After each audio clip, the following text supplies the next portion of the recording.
We'd like to welcome to our service this morning Sergey and Amanda Pankoff.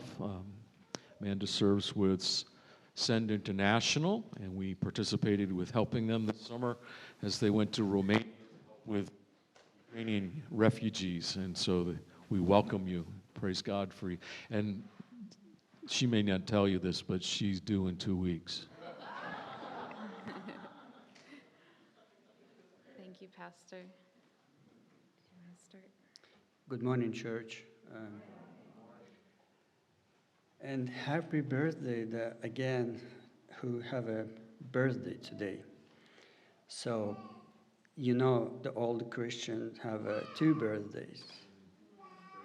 Yeah, born again. We have a birthday from our mom and from our God. And I remember when I was born again, and I did my first God's child steps to God, and I was reading the Bible, I was hearing the preaching about God, and I heard all the time, like, we need to give the praise the Lord, we need to thank Him, and angels singing like to the God, like they give the glory of God. I'm like, who is that God? Like, why is He selfish? Or who is He? Like, why? But then, step by step, I read the Bible and learning about who is the God, and I was like, yeah, our God is deserved to give Him a glory, to say every day thank you for all that He gave us, or sometimes not given us when we pray something. He is good. And what we're going to share today about our short mission trip to Romania to help with refugees, it's all about God. It's all about, we want to give Him glory, and we want to just share how God is good and how He provides everything for His children, and not just for all people. There's in where we were, there's refugees. They're not believers, but through us, He filled all their needs. And I would like to start the sharing with the verse from the Bible. It's in Matthew chapter 6. It's not just a verse, it's a word that Jesus said. It's his what He says. Chapter 6, and I just gonna read 2 verses, not gonna read from 25. Therefore, I tell you, do not worry about your life, what you will eat or drink, or about your body, what you will wear. Is not life more than food, and not body more than clothes? And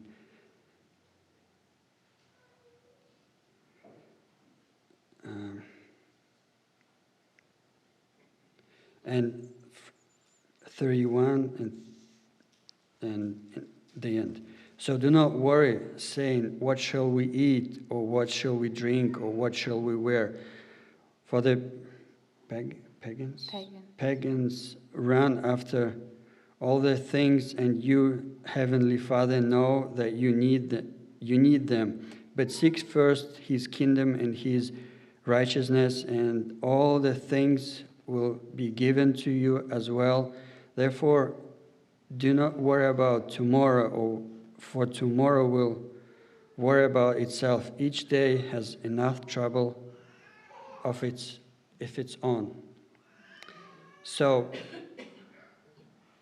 we want to share with you about the lesson from God from this mission trip, how God teaches us to trust Him. Because when all this happened, the war with Ukraine, we were thinking before that we should go, we prayed about that God can send us for a mission trip, short mission trip. And when all this happens, and Mandy told me that send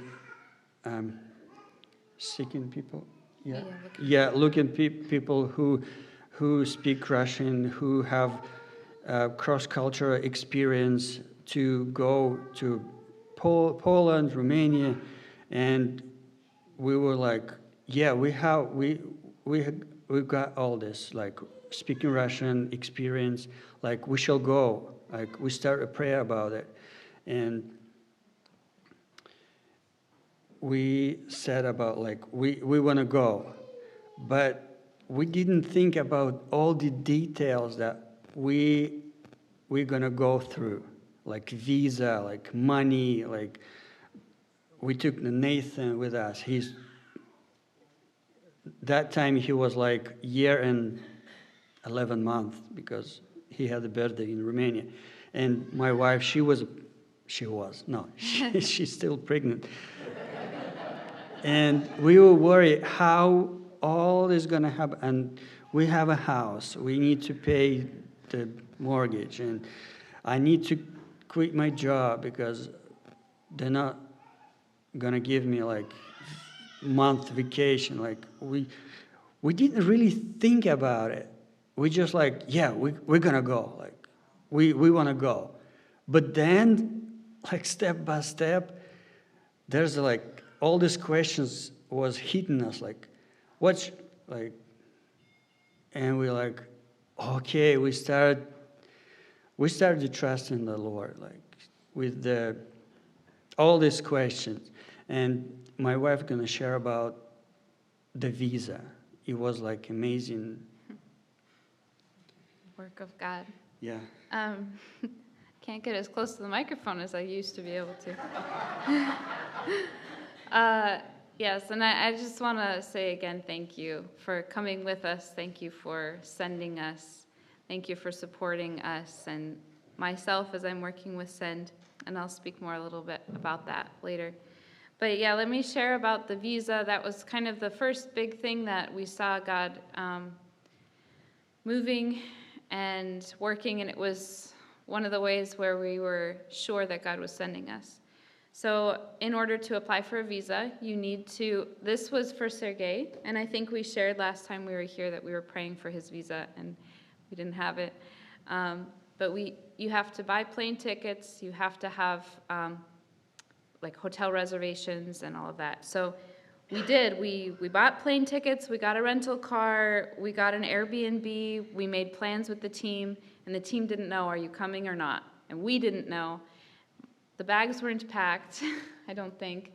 And the week before, so our flight was for July 2nd, and the last week in June, we still didn't have a visa.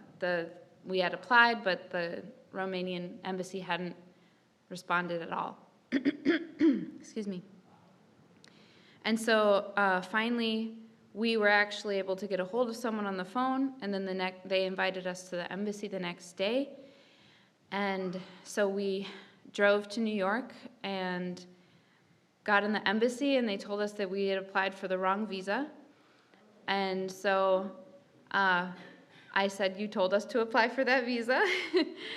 And the consulate basically changed our paperwork while we were standing right there, which is very strange, yes. And then he needed a lot more paperwork that we didn't have because we hadn't applied for that humanitarian visa. And so he actually called a Romanian pastor while we're standing there. I mean, I called him and he talked to him on the phone, and all of this was just, he made so many exceptions for us. And we were standing there just kind of in shock that he was doing this. He was kind of bending over backwards for us.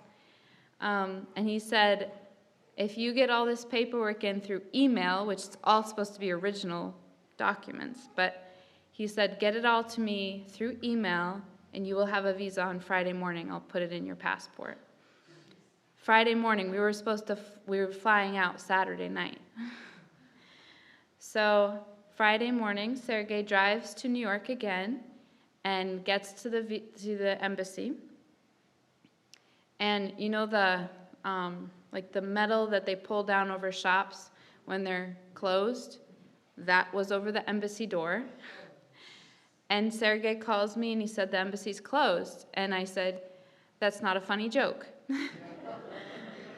And she was pregnant. Right? I said, I'm going to have this child right now. Like you're scaring me. But he was serious, and he just kept pounding on the door and knocking on windows. I don't know. And eventually they opened the door and let him in. And the consulate didn't act like anything was strange. And he wasn't concerned that he gave Sergei almost a heart attack, and gave him the visa. So Sergei got the visa, and one of our teammates said, knock and the door will open, right? So that was, I always look back on that when we were in Romania, and I just could tell myself, the Lord is sending you here. God has a plan for us here. So our team, I've mentioned that a few times. I wanted to kind of introduce you to the team that met us there in Romania. It was very cool how God brought that together as well. So there was a team of one family with 3 children, older kids, and they were my teammates in Russia years ago. They were in a different city, but I knew them. So God brought them. And then there were 2 single women who were from missionaries in Ukraine, had served in Ukraine, and had to flee. All of their stuff was still in their apartments in Ukraine, and they had gotten stuck on the border just like everybody else and trying to escape. So they had a lot of trauma as well. And then there were 2 missionary kids who their parents had served in Ukraine, and they were already like in college or working, but they just couldn't stay here in America. They had to go back. They had to serve in some way. And I think and then us from America, Russian American. And then a grandmother, she was the grandma of the family who was the missionaries in Russia. So she didn't speak any Russian. She was the only one. But just having the grandma status, that speaks volumes for the little kids. So that was our team, and it was just so cool, the strengths and weaknesses and the things that God brought together.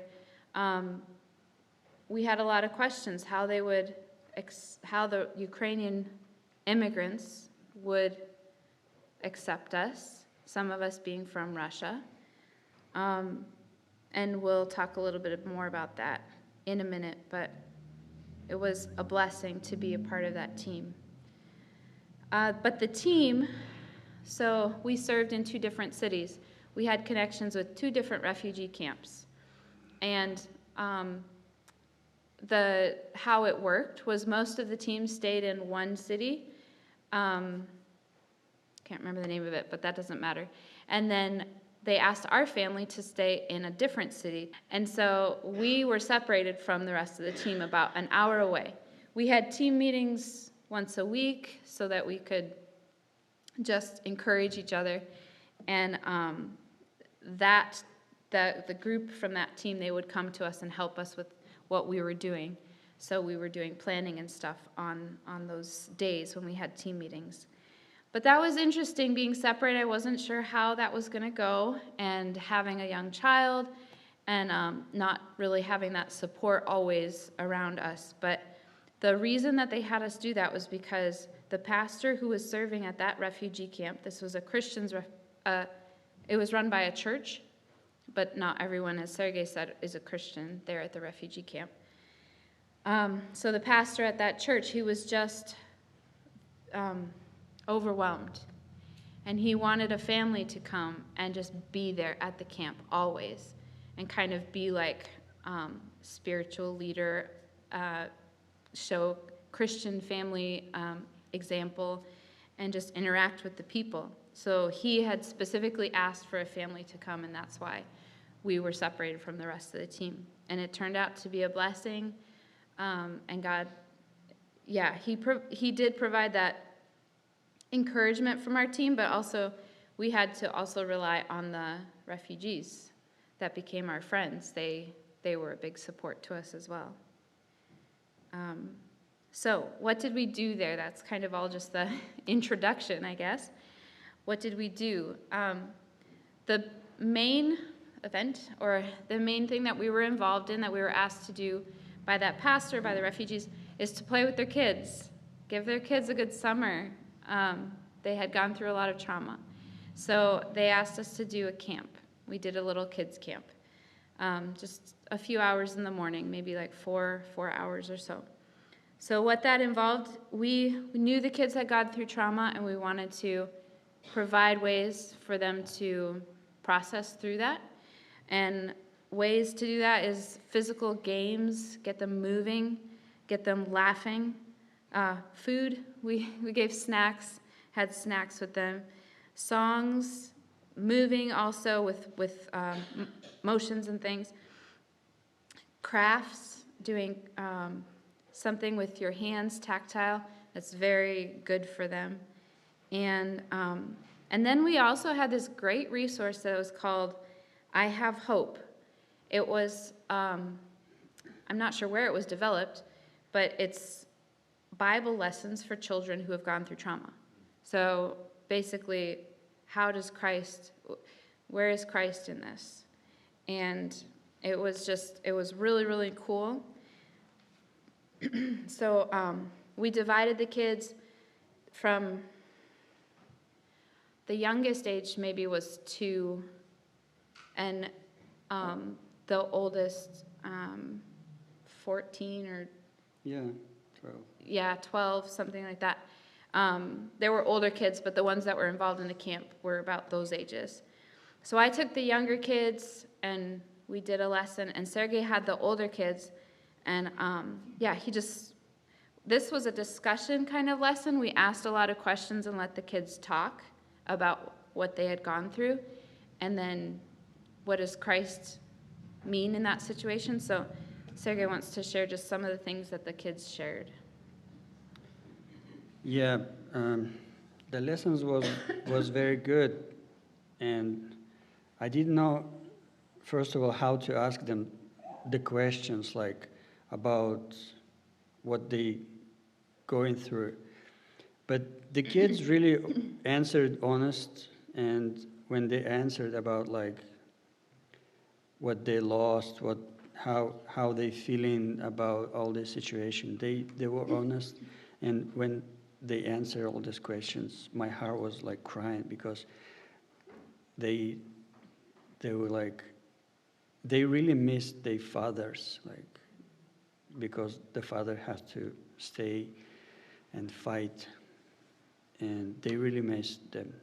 The playgrounds, the school, the like houses, the friends, and they all had and have a hope to go back, to see their dads, to be with their friends. And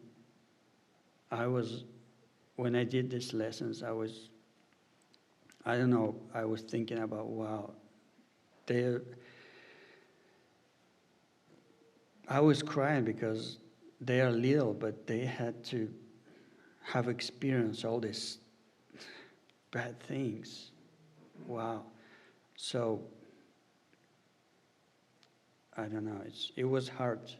It was good speaking about hope in God and Jesus, and also hear all these stories, scary stories, like, wow. It was very difficult. And he mentioned that they miss their dads. Well, one of the moms came up to me and she said, yesterday I didn't get to take pictures of something that we were doing with the kids. She's like, I want to take pictures so I can show their dad how they're spending their summer. And it just kind of hit me like, oh wow, their dads don't get to come home from work in the evening and ask them how their day was. They can have phone calls and stuff. So we realized how important it was to take pictures, and we started taking a lot more pictures and making sure the moms had them and could show them to their fathers. So yeah, it was just a eye-opening thing. So that was a big thing that we did, was the camps in the mornings a lot of the times.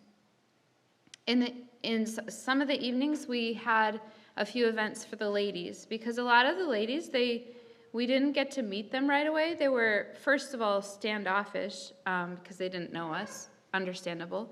But second of all, a lot of the people just stayed in their rooms. We just didn't get to see people. They, were on their phones. They were just distant. It's understandable as well.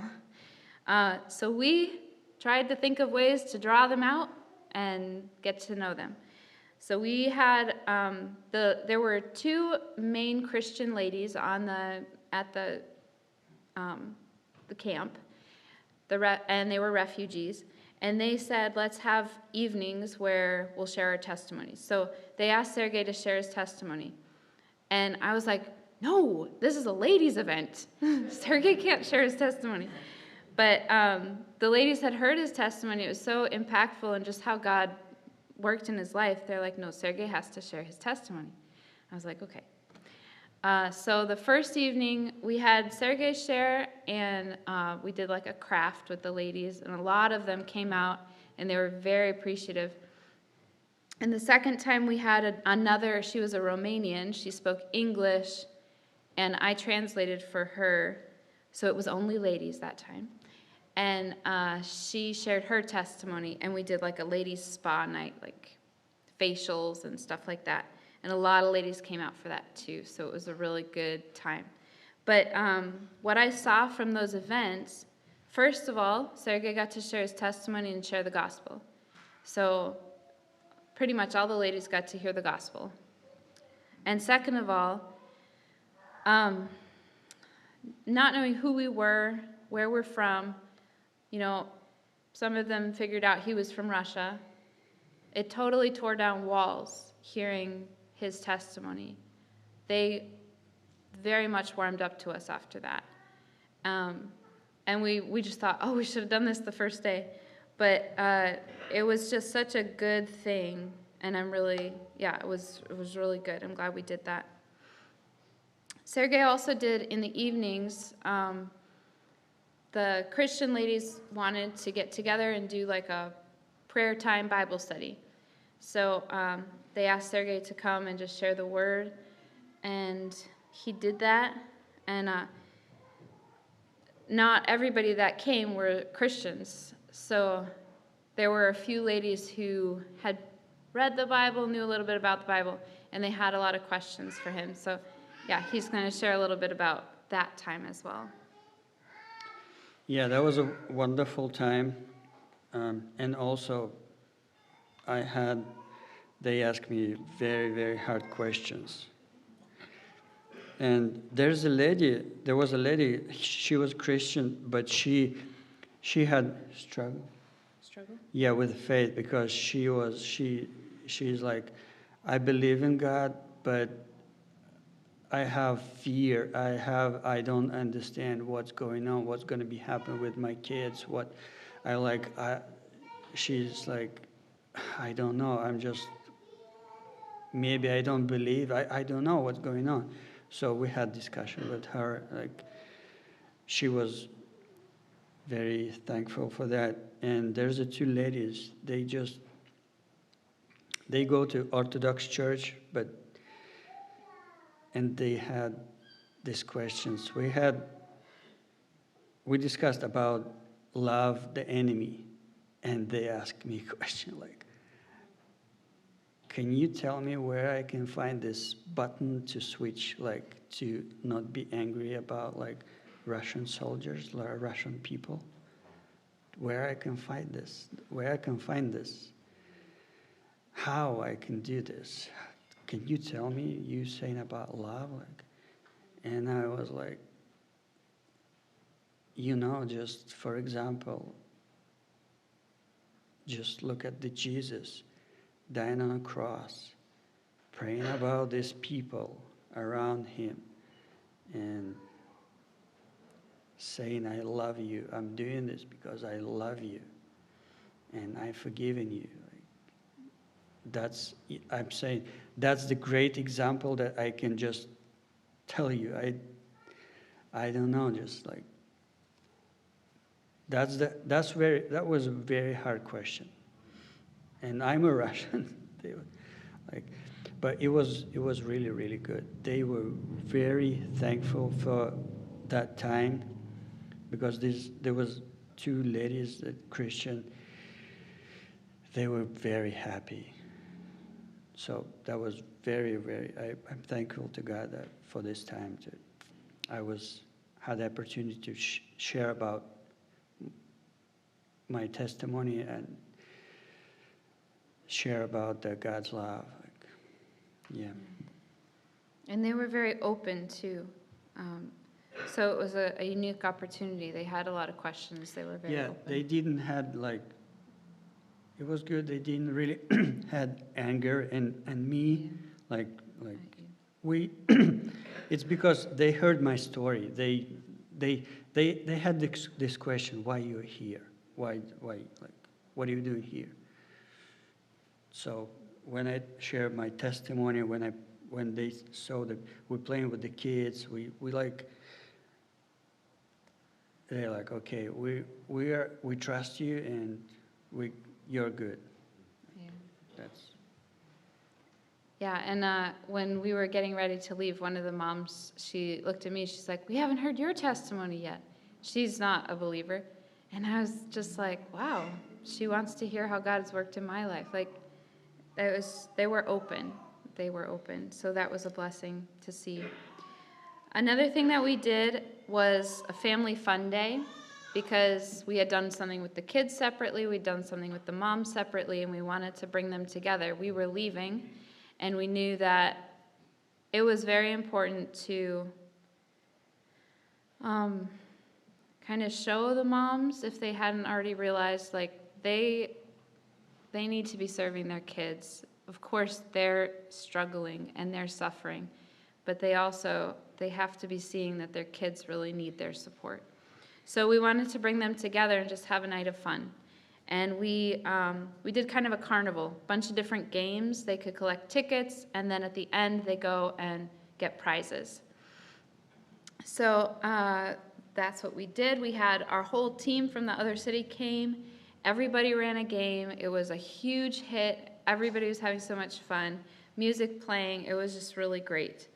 And at the end, as people were getting prizes and just amazed by all the things that we had there, one of my friends, one of the Christian ladies, she was just crying and came up to me. And this is just like a lighthearted event, and she was crying. I'm like, are you okay? What's wrong? And she's like, the last 2 nights I haven't been able to sleep. I don't even know why. It's just something heavy on me. And I'm like, well, obviously, of course. But she's just like, I haven't been able to relax my body or anything. And tonight, I didn't think about all the stuff, Tonight, I just was having fun with my girls. We were playing games. We were laughing together. And I, relaxed for the first time in days. And I just thought, that is so important. God, Jesus, he calmed the seas before he started teaching his disciples. It's very important just how the person's body is. And I was really thankful, that accomplished that she was able to rest. And she was very thankful. And another just quick story that I want to share, there at the camp, there were a lot of people who had they were so different. There were rich people, poor people, different talents, different jobs, and all brought together at one camp. They were all running from the same thing. And one of the ladies, she could do nails. And I heard about it, and I was like, why don't you do my nails? So it was pretty much the last day, we sat for 2 or 3 hours, and she just did my nails. And I just heard her story the whole time. And I was asking her questions, and she shared a lot of hard things with me. And I would say that was one of the highlights of my trip, just having this one-on-one time and she had already seen me, through that whole time playing with her daughter and kind of building that trust. But still, that just one-on-one time and hearing her story and not saying a whole lot because she had a lot to say. But that was a blessing for me. So, yes. And we forgot about Nathan, but Nathan yeah. was like superstar in this camp with the kids. They really loved him. Yeah, we didn't mention anything about him, but He was good. he turned 2 there, and everybody celebrated him. They made him a cake and got him gifts, and it was just really, really special. Sergey also turned something. He had a birthday there.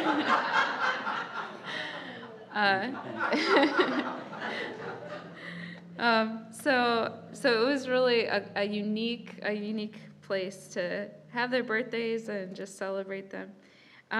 So we wanted to say thank you again. Thank you and you also sent finances above your monthly support of me and my mission, but you sent some gifts. And we just wanted to share that we used those gifts for craft supplies. It's a big expense during the camp. And can't see my notes. We bought art supplies and food. So food there for the camp, but also there was a man who traveled back into Ukraine, and we were able to buy some of the food that he brought back into Ukraine. Not just food, like diapers, like Supplies. Something, medicine, all this. And so we were able to help with that. We also, the buildings are very old there where the people are staying, and it's run by a church. And the church we were asking, what can we help with? And there were a few projects that they had mentioned, and we mentioned the boiler, I think, the water heater. And that actually, we did not end up being able to help with that because the price of food had gone up so much that they were really needing us to help with food. By the time we got the money, it was they were like, can you just help us buy food for this week? So we used the money for that. But we were also able to buy fans. There was it was really hot when we were there, no conditioner. So those were a few things that we used the money for. And we were very encouraged in our faith. As Sergey said, we just saw the Lord working, and we stepped out in faith. And I think I'm seeing in my life the faith building, just how God is building my faith even now, just as we're trusting God for Sergey's job and dependence on God. I personally felt it's just so different than going as a single missionary as I did before. Having my 2-year-old and a husband, and we were away from our team, it was just a lot of dependence on the Lord, and still learning that. And so I guess I kind of want to encourage you all, it was such a blessing in our lives. If you ever have the opportunity to go and serve overseas, overseas is a unique thing because you're just so uncomfortable. And it's just so new and different. And so if you have that opportunity to step out and trust the Lord and go, if he calls you, he calls many to send, and he calls some to go. And so I just encourage you to pray about that, and if you have the opportunity to go, because it's just such a blessing. It turns into such a blessing for you. And we've mentioned the job a few times. I do want to just share that God has provided him a job, and a few weeks ago. I just want to say, like, the trust, like we read in the Bible, we like live in the Christian life, but I think right now the time where we need trust God and we need encourage each other, because right now in Russia, our Christians brother and sister, they really in this situation, maybe you know, the president of Russia said, so we need more people so they take in people from the house, Russian people. So not just like the regular army, was regular army, but now they take in the people in the countries. And lots of Christian, well, there's a Christian who going on a war, but there's lots of Christian, they don't want to go. But the law is if you don't want to go, you're going to go in jail. So lots of Christian, my brothers, they saying to me, like, I'm going to go to the jail. And jail is going to 10 years, for 10 years. So right now it's just like trust in the Lord, encourage each other, preaching the gospel. And that's, I think it's very important lesson that God gave us. And we want to share with you. Mm-hmm. Yeah, so just want to say thank you, and thank you to the Lord. Thank you to the Lord that He sent us. He provided for a job now for Sergey as we're back. And I'm still working with Send. I'm still a mission coach with Send. And in 2 weeks, I'll be going on maternity leave, or whenever that is. I'll be going on maternity leave, and in the future, I'm not sure what we're doing in the future, but right now I'm still with Send and still working as a mission coach. And so we'll keep you in the loop, updated as that goes on. But we're just so blessed by being a part, kind of an extension of your church, and so happy to be here and see you. And thank you so much for giving us all this time to share. Yeah, And thank you. we're really blessed. Thank you.